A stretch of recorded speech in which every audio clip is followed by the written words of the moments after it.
they did. You got all fours and fives? Yeah, yeah. You're so nonchalant about it. Whatever. Oh, especially after my AP Bio score, which was a 3. Like that was like really sad for me because that's what I wanted to major in. The difference between a 3 and 4 and 5, as we always say, get them scholarships. I felt like asking for help is kind of a sign of weakness, or it's a sign that you're not a good student. Not too bad for $140,000 in scholarship right there. That's pretty awesome. Hello. Hey, how are ya? I'm good. How are you? I'm good. How you been? Good. How about you? I've been good. You've been busy? Did you graduate yet? Yeah, I graduated like um end of May, kind of. Okay. Congrats. How's it feel to be Thank you. done with high school? Well, it feels good. It Yeah. feels nice. Yeah. Cool. You excited about college? Yeah, I'm excited. I'm nervous. All of that. Why are you nervous? Um, just like the different environment, classes, and like roommates, stuff like that. Now, have you gone for a visit? Yeah, I have. Um, I went once.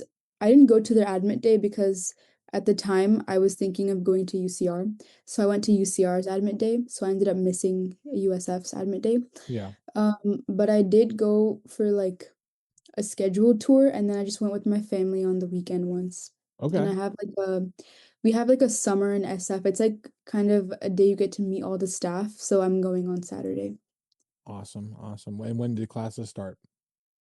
August 25th. Okay. Yeah, enjoy your summer. Thank you. Yeah. What are you gonna major in? You know I'm yet? majoring in bio. In bio? Yeah. What do you want to do with that? I'm still like on the pre-med route, Okay. so hopefully I end up there. Well, I think it's a great track for you. I think doing it, you're getting significant amount of scholarship, right? Yeah. How much are they giving you? 35K per year. That's pretty awesome. Yeah. That's super significant. That's awesome. Congratulations. Thank you. Parents excited? Yeah, yeah, they are. They're excited to keep me close because Riverside, like when we went there, it kind of hit us that it's like a 7 to 8 hour drive, and San Francisco is like maybe an hour and a half to 2 hours BART. So Yeah. No, obviously that. that's good. I have a senior over here who chose Ohio State because she lives in Columbus. She's going pre-med. Hmm. But they didn't give her as much money as you. So that's awesome that Hmm. they're going with there. So okay. And then waiting on AP scores this year, but APs last year turned out to be really good. Yeah, yeah, they did. You got all fours and fives?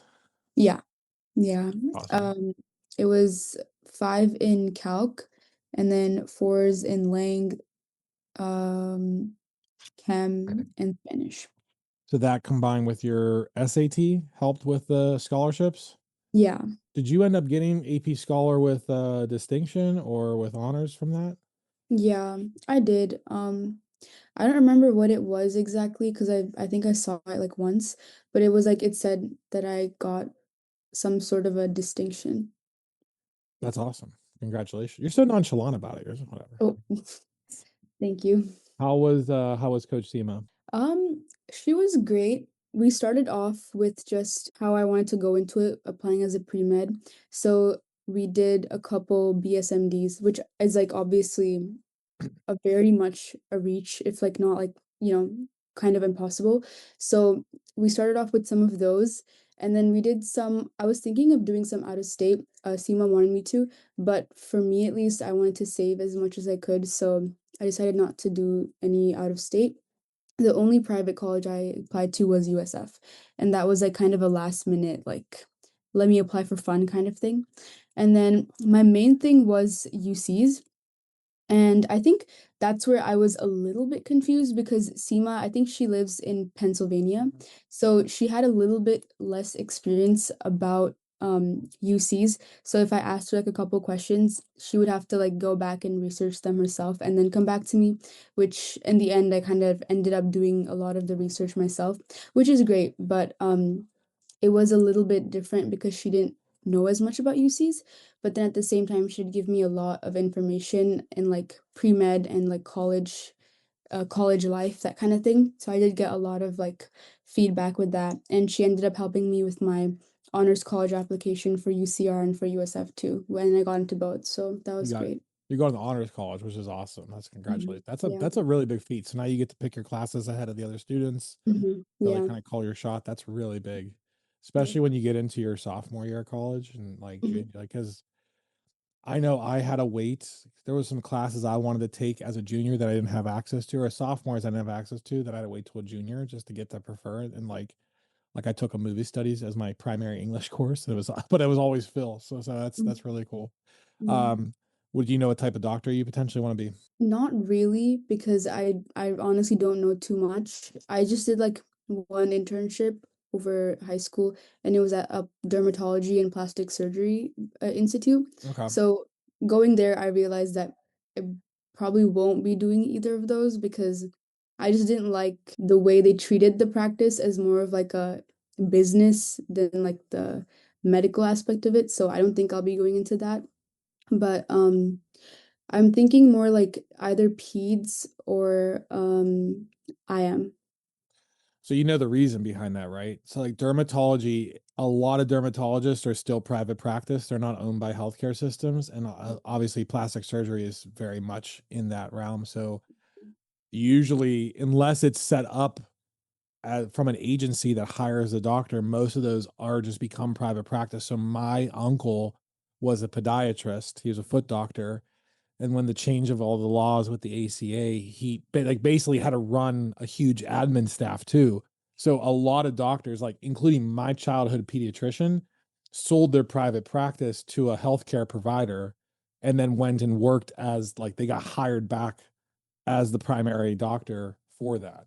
So Okay. if you go into pediatrics, if you go in like a lot of those, they're already huge healthcare systems that are going to hire you. So you could just focus on being a doctor and not have to worry about the admin or business side of things. Mm.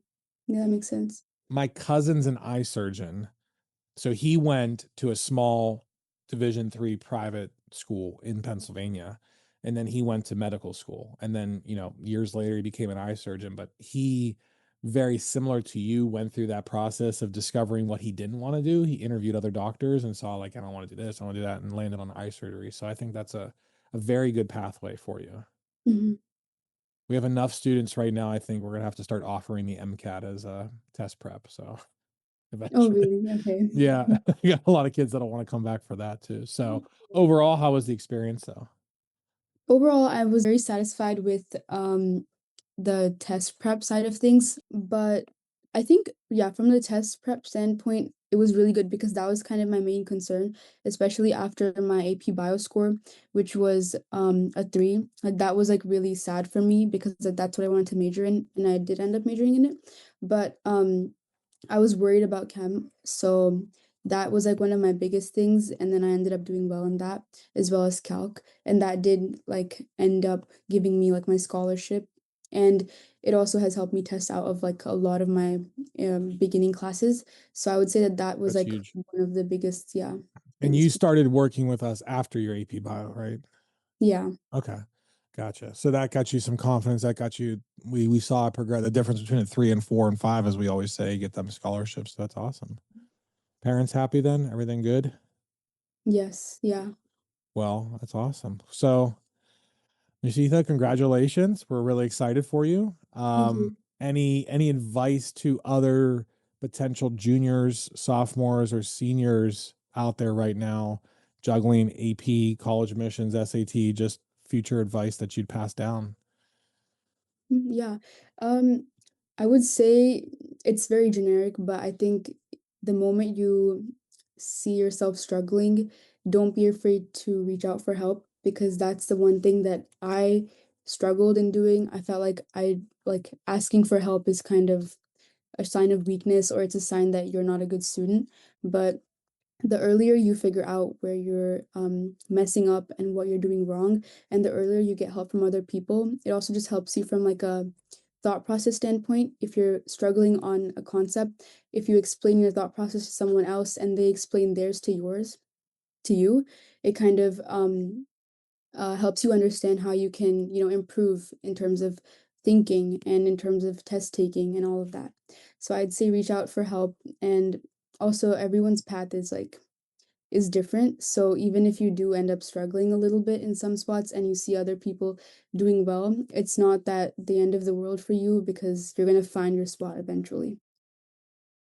Yeah, you not too bad for $140,000 in scholarship right there. That's pretty awesome. So no, I don't think that was generic advice at all. I think that's amazing advice because I just got off a call talking about like, you know, you might take one or two APs your freshman or sophomore year and you might be successful, you might pass them, maybe even get a 4 or 5, but it's that junior year where you load up on multiple APs like you did, and you have the added pressure of SAT. And oh, by the way, your grades can't drop this year because you want to be competitive for college admissions. There's so much pressure on juniors, but schools do not teach you how to, they're like, good luck, right? Like it's like, there's really no system for the inevitable time where it's like you might fall into what we call the learning pit. Like how it's a challenge. How are we going to get out of it? And now, you know, it's okay to ask for that type of support. So that's really, really good. So, but I just want to wish you nothing but luck.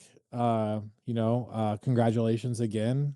Thank you for being a part of our program, and we wish you nothing but continued Yeah. success. Thank you so much. Thank you for all your help. Absolutely. Good luck to you. We'll talk to you soon. Okay. Thank you. Bye. Thank you. Bye.